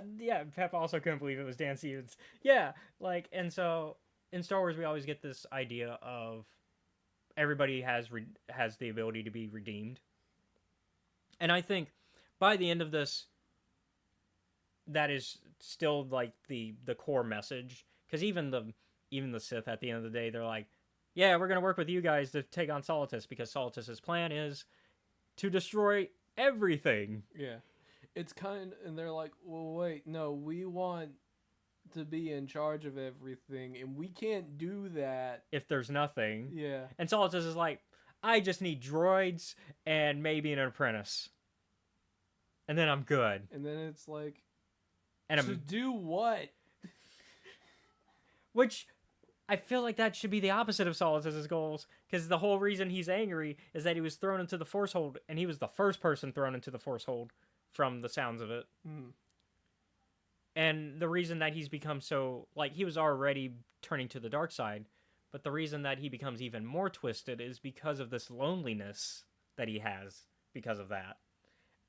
And that's kind of what I got from Solitus, of why he became the villain that he is. And so his plan being, I'm going to be lonely again. Why? I do remember one, a while back, me and a friend of ours, Kiari, we were discussing sealed evil in a can things, right? And we were like, the conclusion we came to is, man, it really depends on what day you decide to open that can up and whoever or whatever is inside there. Because say you open it a day early and they're like, you know what, nah, I'm gonna be chill now. Or you open it a day late and they're like, everyone has to die right here and now. Yeah. Apparently, Solitus is the latter. Yeah. And so we get to see the Force Hold in the second episode. Yeah. Because the first episode is just set up. Yep. And they open and keeping the setup of the relationships of Dev and Sig. Episode 2 is Dev and Sig in the Force Hold, meeting all these extra multiverse characters. We get Jax. Jax on Rabbit. Yeah. He's like, I'm a really deep cut, and I'm like, you're goddamn right you are. Who the fuck are you? Have we not read comics with him yet? I don't think so. There are canon comics with him, but he's originally from the 70s Star Wars. Which is not canon, Marvel comic series, where 70s, that run of Star Wars comics got weird. It was the introduction of that character. It's also the introduction of Valence, before they canonized him. And they were more of just meant to be villains or enemies of the week, sort of, or of the month rather, since comics. And Jackson was supposed to be this smuggler who is a rival to Han Solo, but is not taken seriously because we're talking about trying to compare him to Han Solo. And it's the same thing with kind of the canon version. He kind of sees himself as a rival to Han, but it was good to see him. And then of course we get the Dupo blocks Ahsoka. Yeah. Duplox Ahsoka, which I like her story arc. She has a really good, compelling arc, actually, and I felt bad for her. I'm glad that she got what she wanted in the end. Oh man, and of course we get giant Chewbacca, and we even get Cal Kestis. Cal Kestis. So this is Cal Kestis' first appearance outside the video games, I think, if we don't count like the card game. And if I'm trying to think, is he in he's not in the fall, because the novel, I guess we get the novel, so this is his first visual appearance outside of the video game, so that was fun. They really went for like, hey, we like Star Wars, let's just put stuff that's fun. I think even if you're not a Star Wars fan, that's not true. I think you kind of have to be a Star Wars fan to enjoy this. A little bit. That one's a little bit hard. This is a harder sell if you're not a Star Wars fan. I think other Lego Star Wars specials work better in that regard of not being as, like Jackson said, I'm a deep cut. It works better, but I think if you're like us or Pep or the people who are willing to watch two guys talk about Star Wars on a podcast for 5 years, almost 6 years. Well, almost 5 years because we haven't hit December yet. Yeah. Then you might be able to enjoy Rebuild the Galaxy. Both ones, both the first one and this one.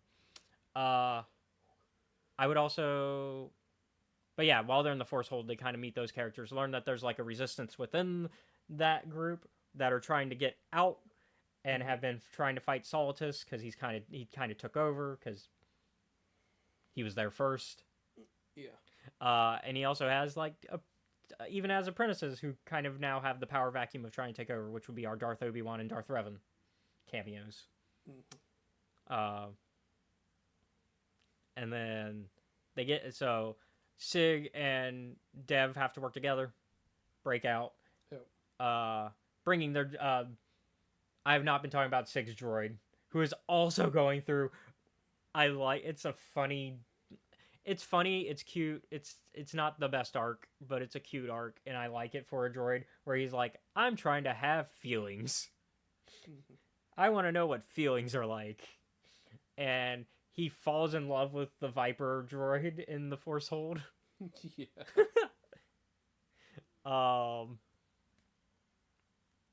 Oh, I guess we completely skipped over in the first episode them getting captured by the Sith and brought to the Battle Ball, aka the Death Star.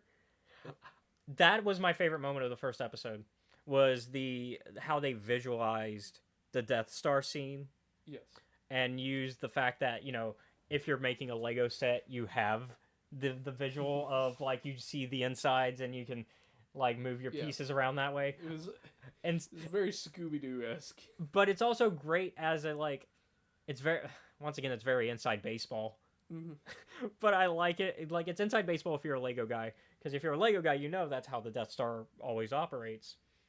But if you're a Star Wars fan, you also know that, and it's just like, I thought it was really cute how they did that. I was like, oh, that's creative camera work, right? Like the digital camera. There's still a digital camera, so it's creative camera work of doing that. And so I liked all that. Episode 3 is them back. Yeah. And I'm trying to remember this.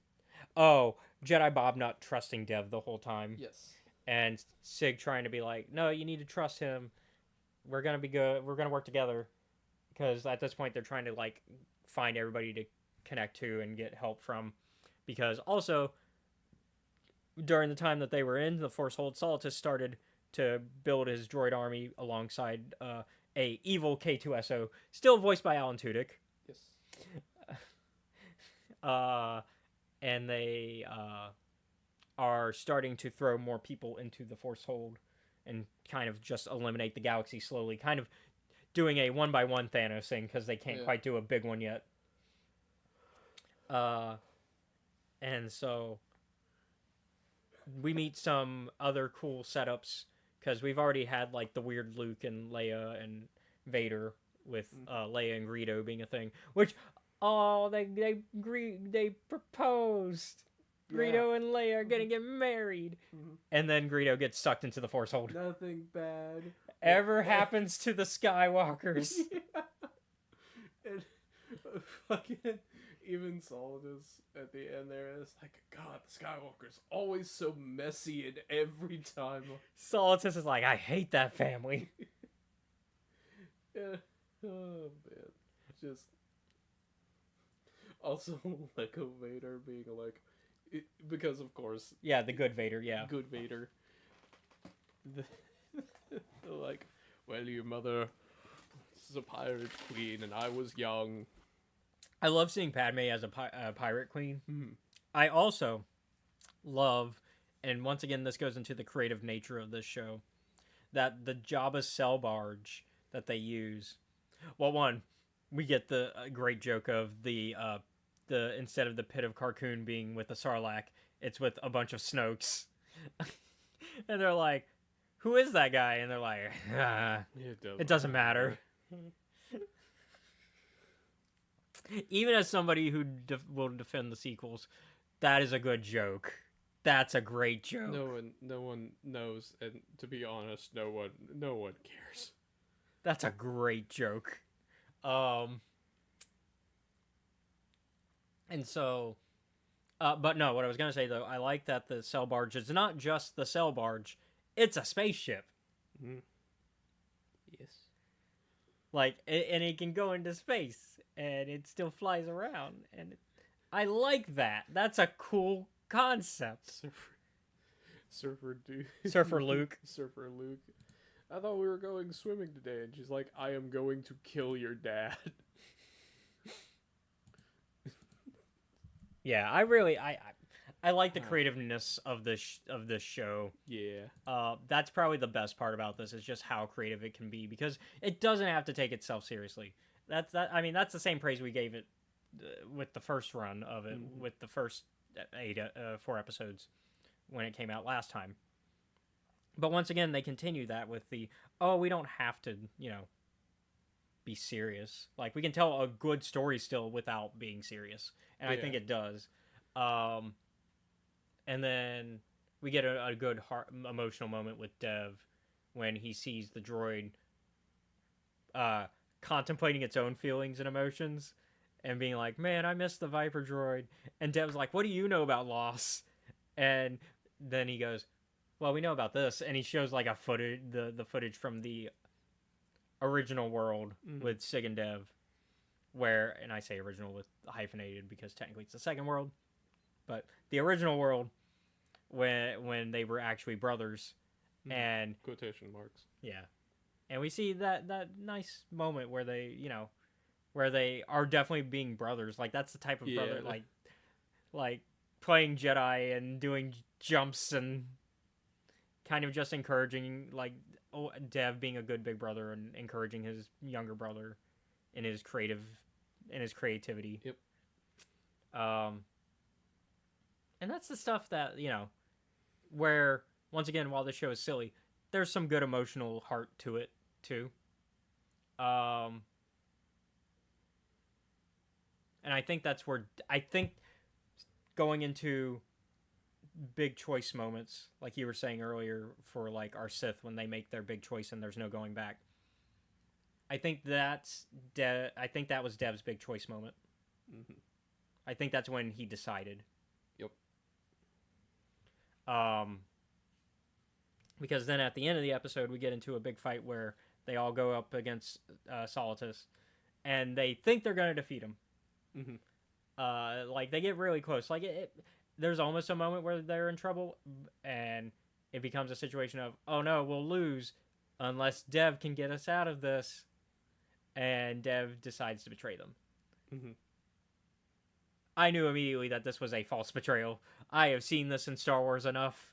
I have seen this in media enough. But we don't get that reveal. Well, we're kind of fed the hints of it in episode 4, but we don't get the full reveal until like the big turn where he's like, "Oh no, I was playing you." Yeah. I also like Solitus's lightsaber design. Yeah. The 2 lightsabers Okay. on a chain. Fucking lightsaber nunchucks over there.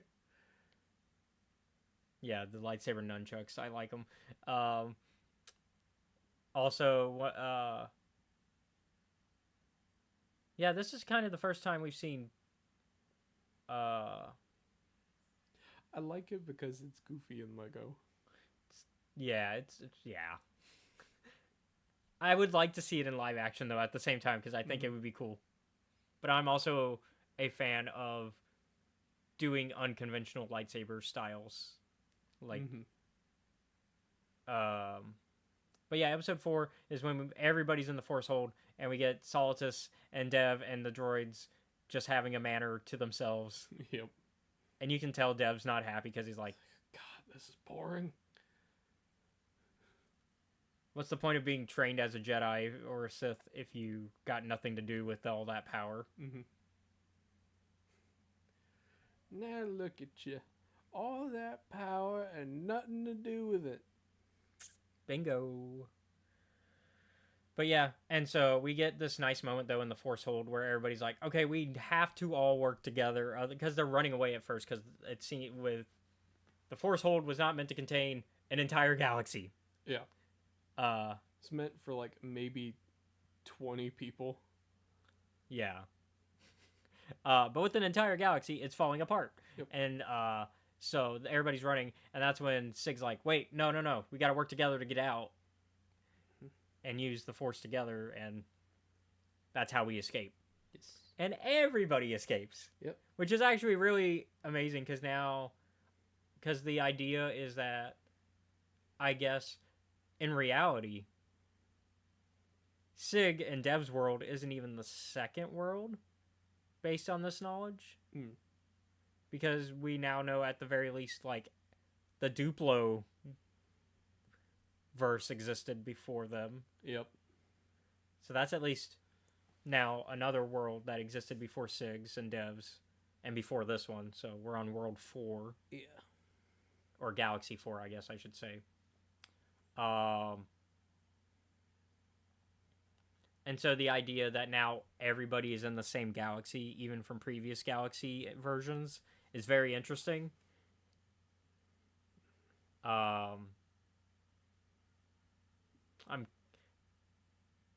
So they all work together to defeat Solitus because the plan is basically we let Jedi Bob and Sig deal with Dev and Solitus.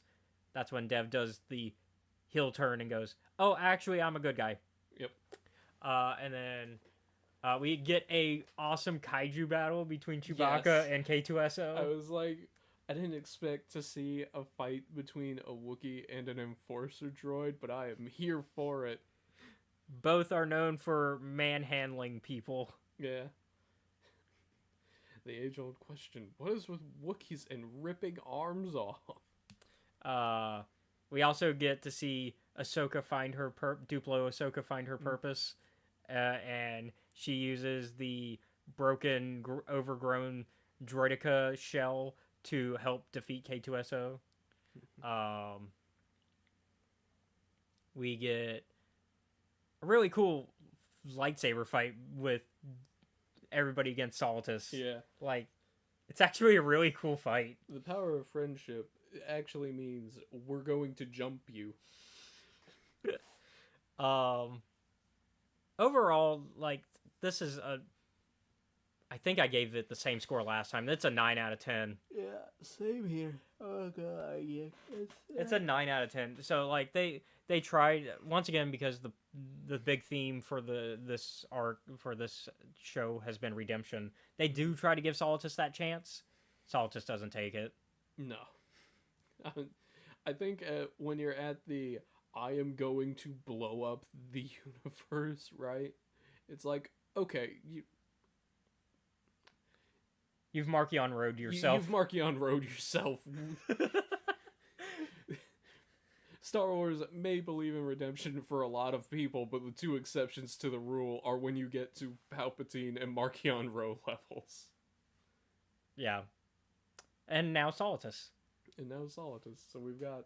Although Solitus is similar to Markion, is alive, Yeah. just kind of still in prison. Like, he got put back in the Force hold.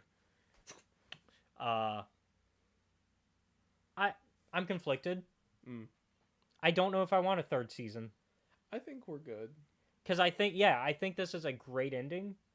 Would I be upset if they gave us more? No. No. Because they have definitely shown that they know what they're doing with this particular, like, side venture with Star Wars. Yeah. But I also don't need another Rebuild the Galaxy specifically. Obviously, I'm assuming we'll get other LEGO Star Wars specials, because we always will. LEGO Star Wars specials will exist until the end of time. Whether they will be Rebuild the Galaxy... It's a different question. And I don't need more Rebuild the Galaxy. I like where the story has ended, because we got conclusion with the Sig and Dev stuff that really is the heart of Rebuild the Galaxy. Because they are now brothers again. Also, fun moment was having Jar Jar have the Darth Maul spider legs. Oh, yeah. Darth Jar Jar spider legs. Did not see that coming. I figured he was coming back. I did not expect it to be with the Darth Maul spider legs. But yeah, I don't need it, but I would enjoy it if more happened. Because you could do more, probably. I mean, a good writer can find a way to tell more stories within this.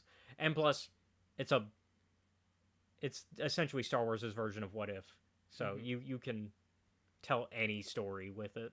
It doesn't have to focus on Sig and Dev, but I think they are the heart of Rebuild the Galaxy, and it's not Rebuild the Galaxy if it's not about them. Yeah. It could take place still in the Rebuild the Galaxy setting, but it wouldn't be a Rebuild the Galaxy story if it's not Sig and Dev at the heart, with Jedi Bob, who finally has come to terms with being called Jedi Bob. Yeah. That was his arc. Also trusting Sig. Yep. It's the master and Padawan relationship of, I'm the master, I'm not sure if I trust my own instincts, therefore I don't know if I can trust my Padawan's instincts, is what Jedi Bob went through. Which is why, yeah, pretty... Actually, fuck it, it's a 10 out of 10. Okay. I said what I said. I'm gonna give it a 9 out of 10. Yeah, no, I understand. Keep it there, Yeah. largely because I'm tired. That's and fair. Cannot think critically at this moment. Yeah, well, thankfully we are done for today. We have talked about everything I think we can, and as far as we can, stretch this in terms of, like, what can we talk about regarding the show and the comics. Hopefully, I'm saying hopefully, next week we'll be back with Dark Disciple. Looking at you, Seth. I'll do some reading. It's a good book. You'll fly through it once you start reading it. I just know work is probably the main reason that you've been, and so yeah. Two people quit, so Yeah, that changes and things. they put me on mid shift for some days. But we will be doing that as well as another comic. We'll be doing the Hyperspace Stories Codebreaker, so we'll be getting some Poe Dameron. So yeah, thank you everybody for watching. Be sure to like, follow, comment, subscribe, all that good stuff, depending where you're watching. If you're on Twitch, it's the follow or subscribe if you really like our content. For YouTube, you could subscribe. You can join now, because we now have YouTube membership as an option, where you can get some fun little emojis to use when we're live like we are right now. We also have some early access to some videos, including my first ever video essay. Yes. I have decided to explore the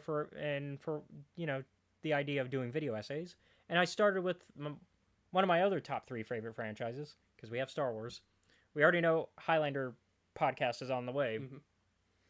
Scream is my other one. And so I did a video essay on Scream 1 through 4 and exploring Sydney as a character. And I had a good time rewatching the movies. I rewatch them anyways every year for Halloween. So I just did it a little bit early so that way I can make this video. And I'm going to do a whole series on the Scream franchise. I got 2 more planned, where the next one is going to be about the TV show. And the last one will be about Scream 5 and 6. And so if you want to watch the one that's currently out now, you can become a YouTube member and check it out and show some support. I put a lot of effort into it, and I'm actually very proud of it as a video. You can also, if you want another way to become part of our community, is we also have a Discord where you can come hang out with us. That's linked down below if you're watching on YouTube. And on Twitch. It's just in the About Me on Twitch. And if you join there, we do little cool hangouts. We do Thursday watch parties. Like Seth said earlier, we've been watching JoJo's on one of the weeks. We're currently in the third storyline with Jotaro. And then we are also doing Highlander on my weeks and My Little Pony on Brit's weeks. So we change it up, different tones, very different tones of shows between those 3. But they're although not last time for Highlander, it got a little goofy. Yeah, Highlander got a little goofy last time, but it's because it's about to get serious because we're in the second to last season of that show. But yeah, that's what we do on Thursdays. But also, you can hang out with us in general. We also do the D&D games there. All we ask is that if you're not a player in them, that you please just mute your mic out of respect for the players and myself, as we also record them. We also have a Patreon. That's another way you can show your support for us. That's patreon.com/escaperealityfilms. Shout out to Jennifer Brantley, who is our main Patreon member there. And that's another way to just get access to stuff early. I'm actually going to be trying again on that comic book idea. I need to get in touch with somebody that I've been talking, that I met at the convention I went to, who is a local comic book artist. So might be posting some stuff there once that gets in the works, like I did when we were initially doing it. Other than that, I think we're good. Anything you want to throw out there? No, not really. All right. Well, then we'll see you all next week for some Dark Disciple and Hyperspace Stories Codebreaker. Have a good one.